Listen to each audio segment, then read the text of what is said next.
السلام عليكم. كنتمنى تكونوا بخير وعلى خير ويلقاكم الفيديو في احسن الاحوال.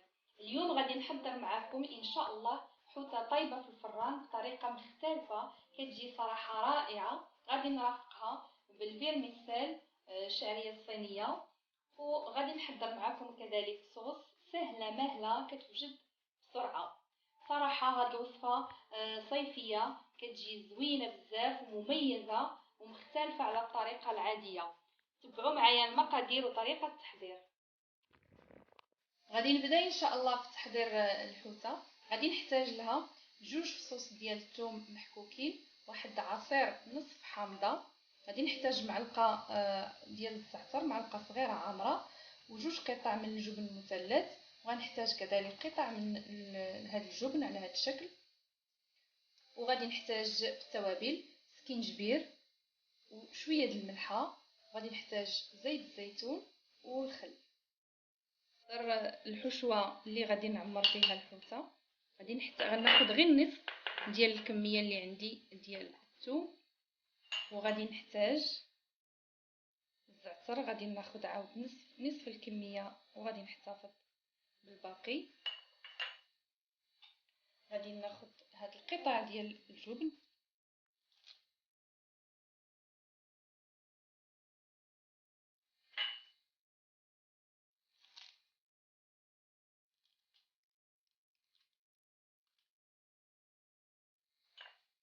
غادي نضيف عصير حامض،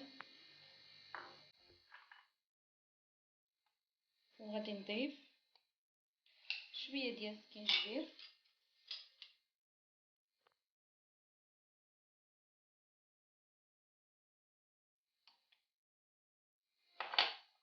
وغادي نضيف الملحه. وبما ان الجبن مالح ما غاديش نكثروا الملحه بزاف.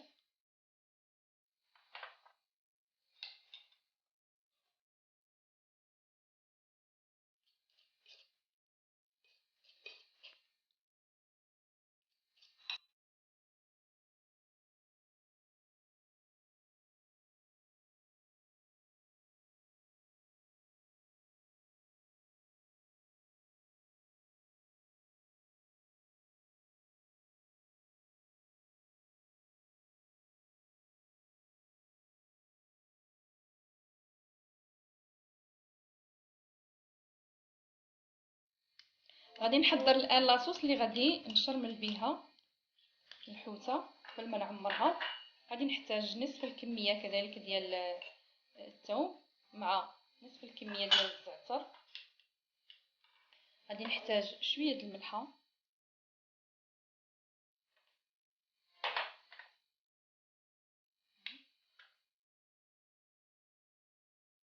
غنضيف كذلك السكينجبير قياس معلقه صغيره، غادي نضيف هنا الخل،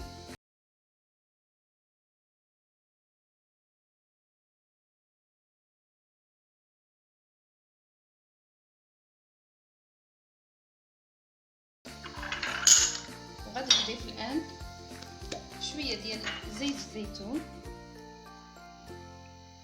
واحد 2 معالق كبار ديال زيت الزيتون، وغنضيف كذلك الحشوه واحد المعلقه كبيره ديال زيت الزيتون،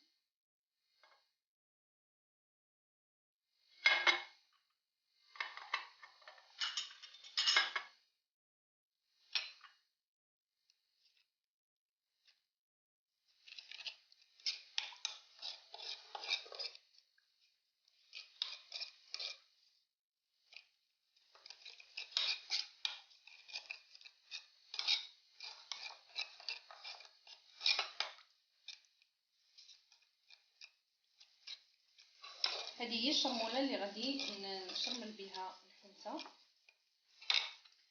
وهذه الحشوه اللي غادي نضيفها للحوته الداخل ديالها. غناخذ المول اللي غادي ندخل فيه وغادي ندهنو بشويه ديال زيت الزيتون. كيف ما كيبان لكم الحوته انا فلحتها مزيان من الجهات بجوج، غادي نحاول نعمرهم مزيان بهاد الشرموله.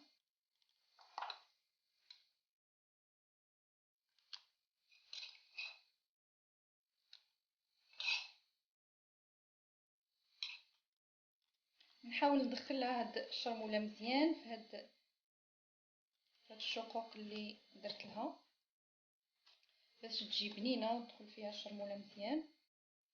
الان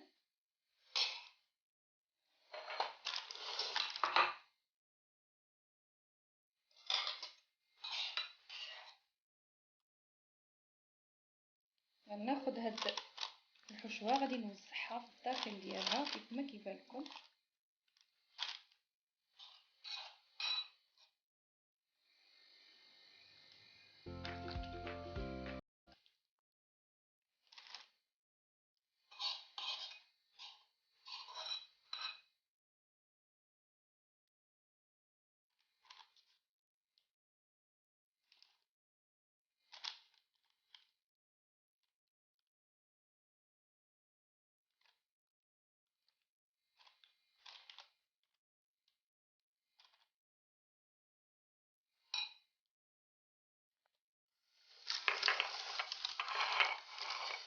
خديت الجبنه، انا خديت غير 2 قطع، قطعتهم على هذا الشكل وغادي نضيفهم هنا.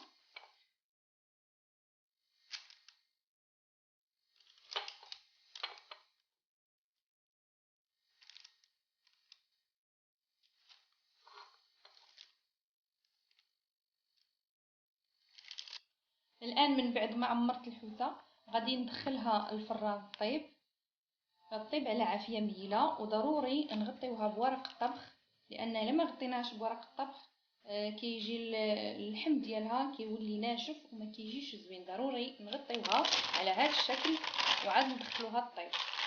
غادي ندوز الان باش نحضر الفيرميسيل اللي غادي ترافق الحوته. غادي نحتاج 125، انا استعملت 125 غرام هنا من الشعريه الصينيه اللي هي الفيرميسيل، معلقه كبيره ديال الزبده وشويه د البزار شويه د الملحه. غادي نضيف لها الماء غليان،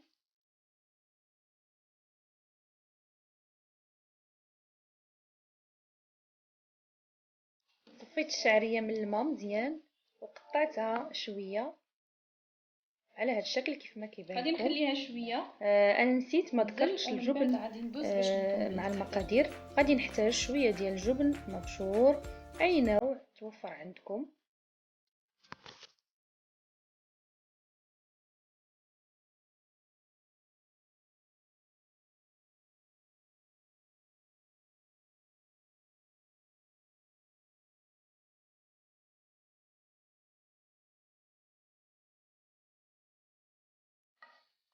كنوضع الزبده في هاد المقله تذوب، ومن بعد غادي نضيف لها هاد الشعريه الصينيه.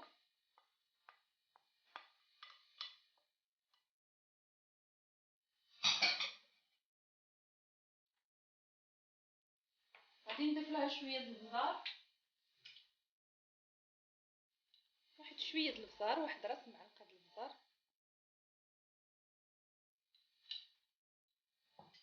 شويه د الملحه، المهم الملحه على حسب الذوق. وغادي نحركها مزيان.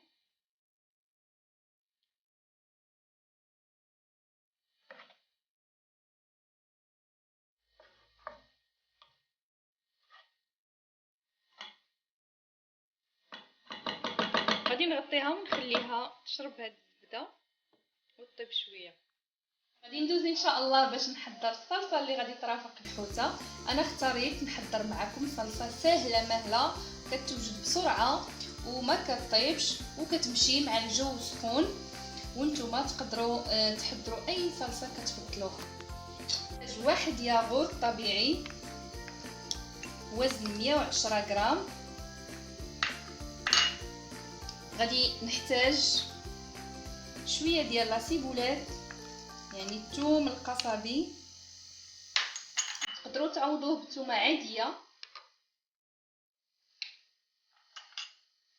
غادي نحتاج شويه د البزار، نص الملعقه غير غنسمو، وغادي نحتاج شويه د الملحه حتى هي غير شويه غير غنسمو بها.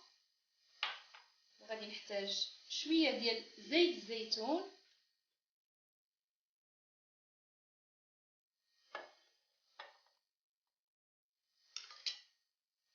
نحتاج كذلك واحد المعلقه كبيره عامره ديال الخل،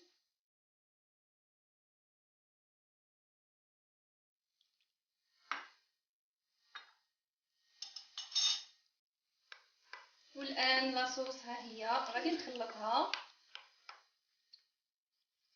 وغادي تصبح جاهزه. كما قلت لكم سهله وكتحضر بسرعه، وإلا جاتكم شويه خاسره تقدروا تخففوها بشويه ديال الماء.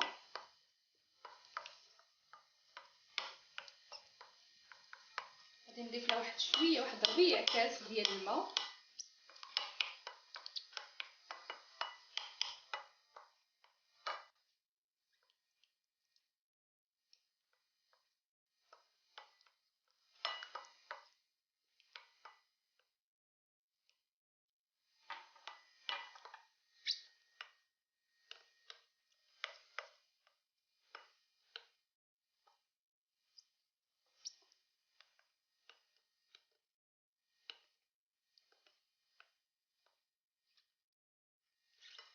هو القوام ديال الصلصه، تقدروا تخليوها هكاك خاطره، وكيف ما شفتوا معايا انا ضفت واحد ربيع كاس ديال الماء، كيجي القوام ديالها على هذا الشكل كيف ما كيبان لكم معايا.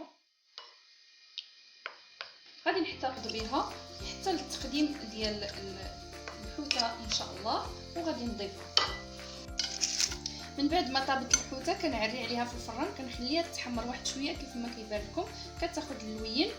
وبالنسبه هذا المرق ديال الحوت ديال الحوته اللي طابت، كناخذ منه 2 معالق ولا 3، وكنضيفهم للشعريه وهي كطيب.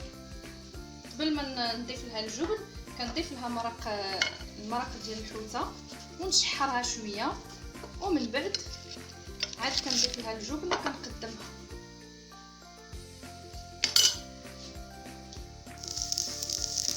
الان من بعد ما شربات شويه ديك المرق ديال الحوته، ما تصوروش شحال كتجي لذيذه، لان منسمه بديك شويه الزبده، والمرق ديال الحوته حتى هو منسم بالحامض بالزعتر، كتجي بنينه. الان غادي نضيف الجبن،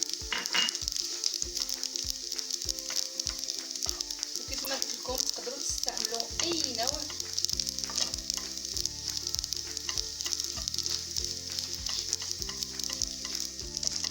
بالنسبه للحامض انا حيدته. بالنسبه للناس اللي ما كيستحملوش المروره ديال الحامض، من الاحسن ما يستعملوش، يحطوا الحوته مباشره في ورق الطبخ، لانه كيطلق شويه د المروره في العصوص. بالنسبه لينا حنا كتعجبنا ديك المروره الحامض، ولكن انا بالنسبه للناس اللي ما كيفضلوش المروره ديال الحامض لانه فيه القشره كيجي شويه مر، تقدروا ديروه وتحيدوا، ديروا غير القلب ديالو وتحيدوا ديك الطبقه البيضاء اللي هي اللي كتطلق المروره، وتقدروا تستغناو عليه نهائيا، لان الحشوه فيها عصير الحامض، وكذلك الحوته راه مشرمله بالخل، يعني كتجي بنينه، كتجي صراحه بنينه هاد الحوته، وفي نفس الوقت كتجي خفيفه، كتمشي في هاد الوقيته ديال الصيف، كتجي زوينه خفيفه، وكتجي بنينه بزاف واحد الدرجه ما كتصورش. ويعني كنبدلوا بها شويه على الشكل يعني طريقه ديال الطياب العاديه اللي مولفين كنحضروا بها الحوت. هذا هو الشكل النهائي ديال الوصفه، كنتمنى تعجبكم وتجربوها وتشجعوني في تعليقاتكم. وبالنسبه للناس اللي كيزوروا القناه لاول مره، ما تنساوش تضغطوا على زر الاعجاب وزر الاشتراك وتفعلوا الجرس باش يوصلكم كل جديد. وبالصحه والراحه، والى وصفه قادمه ان شاء الله.